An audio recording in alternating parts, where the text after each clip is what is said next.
curiosity, Mr. Rohlfing, if we talked about when we had the testimony from the Attorney General, we talked about a number of issues that had to be left up to the court. If these issues involved a small individual or a small business, how much would it cost that small individual or that small business to carry through a proceeding that involved litigation in court?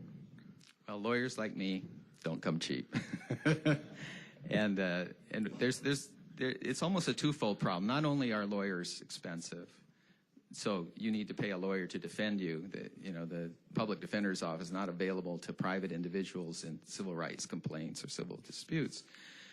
But as I understand the Civil Rights Commission's policy, they do not consider whether the effort they're making to enforce what they say are the civil rights laws, they don't consider whether that is a violation, that their very enforcement is a violation of the First Amendment of the U.S. Constitution, religious freedom. They say that's not, you can take that up with a court later on, but that's not our kuleana, and so we're not going to consider it. Give us your records, give us your stuff. We're going to go and do an investigation to see if you violated this specific civil rights statute.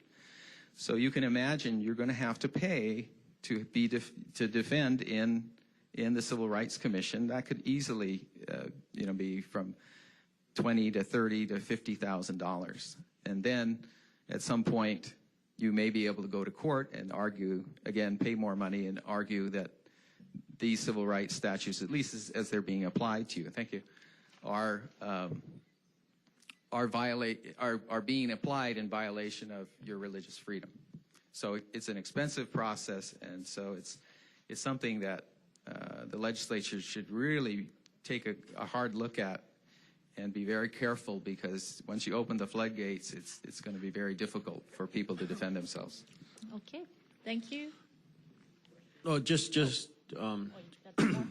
a follow-up question for that, sir. You're saying for average regular person, this would break the back of a private citizen or a small business if they had to fight this out. I mean, it's easily in the tens of thousands. And so when the Attorney General says we should just ignore some of the flaws and issues that we have in the law and just let the courts decide, I mean, that could be very problematic if the legislature doesn't take a proactive position to resolve a number of these questions and issues that we have.